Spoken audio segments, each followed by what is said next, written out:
that was our hook, and that was our demise. Ooh, break that down. Well, the hook was when everybody else was closing, we were still open. The E would be open sometime at 6 o'clock in the morning. It wouldn't be shit for us to be partying in the sun, be creeping up around the goddamn over the hemisphere. And the sheriff, we had a couple of issues, and the sheriff realized that he was coming at 2:30, 3 o'clock. Why aren't you guys closed? We close at 4 o'clock. Why is this club closed and you're not closed? We close at 4. Talking about Jeffy's. Well, that one's closed. Why aren't you closed? And he started putting 2 and 2 together. I said, we don't know. We just have a DJ, no alcohol, nothing like that. So we just stayed up. And that's some bitch he made it his business to get us shut down and made us comply with the ordinance, because the ordinance, it was a loophole in the ordinance. It says no jukebox or no live entertainment after 2 a.m. Ain't say shit about DJs. And I rode that damn ordinance until they changed it. They changed it code citywide, countywide, I should say, because we're in LA County. Gotcha. Okay. Now, we know you have some gangsta in you, Lonzo. Was that always in you, or did the Eve After Dark bring it out as a businessman and having to, kind of be a gangster sometime in the business? You know what? I was telling a friend of mine a minute ago. I never been no gangster, but I never been no punk.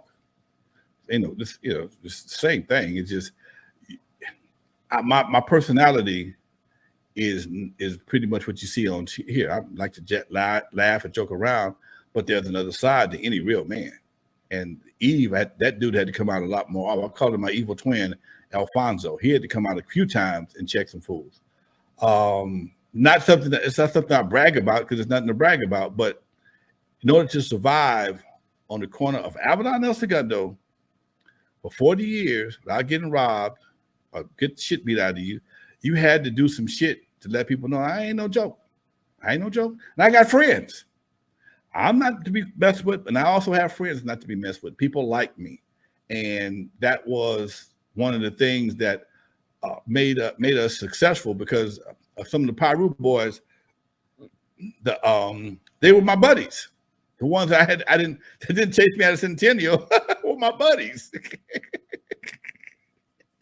We didn't become buddies till after I left Centennial, though. That's what it was. So that allowed me to have not really protect. Well, I guess for lack of a better word, protection. The deal was, hey man, you take care of the inside. Ain't nobody go fuck up. Now, this is in our hood. We love what you're doing, and this is when gangbangers looked out for people, man. All I want to do is get in free, chase some girls, man. You got that, Doc? Come on, no problem. And me and homeboys, these guys are still friends right to this day, because they was cool dudes. They was well respected.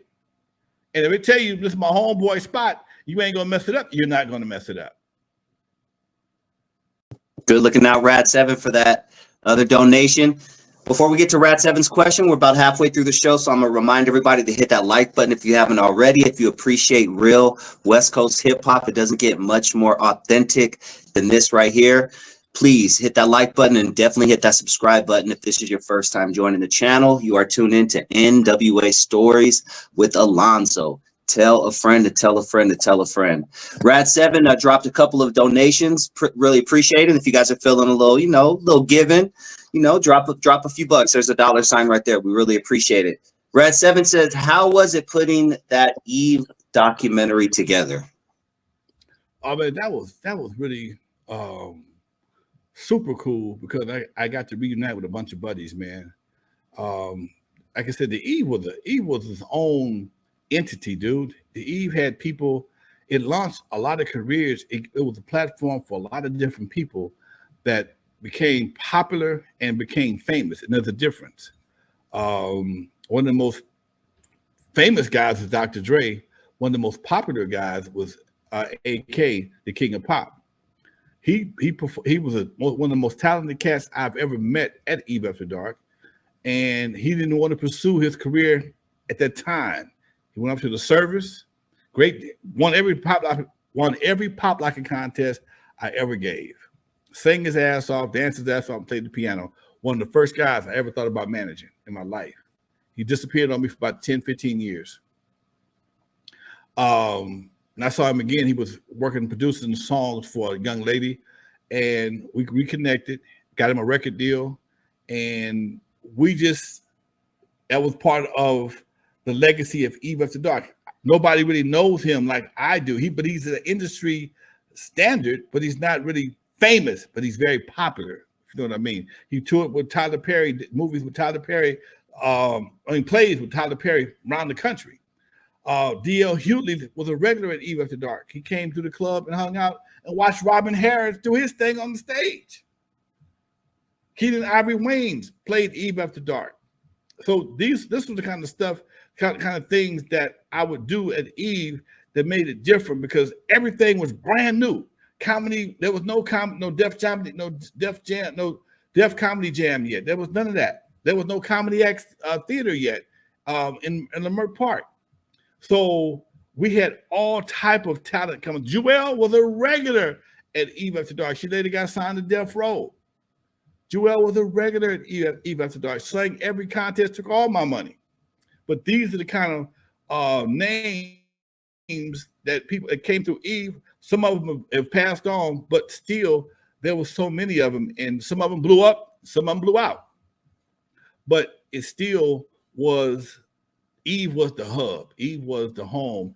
And when Dre played homage to Eve After Dark at the Super Bowl, I think that's one of the biggest salutes I could have ever had in my life, to see somebody who I have worked with and stood on the top of the Eve After Dark and exposed it to the world. Like they say in the documentary, most people didn't understand what that meant. He knew what it meant.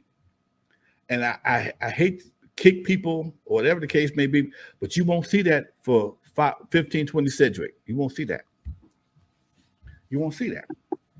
I remember watching it, Lonzo, because of course, you know, I'm all eyes on the halftime show, and I just started pointing at the thing, looking at everybody like everyone else knew. No one knew what the fuck I was doing. I thought I was having a seizure or some shit. I couldn't even get the words out. I was like, "That's the Eve, girl. That's the fucking Eve. That's Lonzo." I was excited as fuck. I think I texted you right away too. Yep, my phone blew up for the next 2 hours, man. I couldn't answer it. I was too busy wiping my eyes, dude. Damn. How'd you feel, man? Talk to us about, you know, when you saw it, how you felt, all that good stuff. It was like watching one of your kids being born, man, because here's something that you created 35, 40 years ago at that time. And somebody introduced it to the world globally. The Super Bowl is probably one of the biggest platforms outside of one of those award shows. The Grammys, that's probably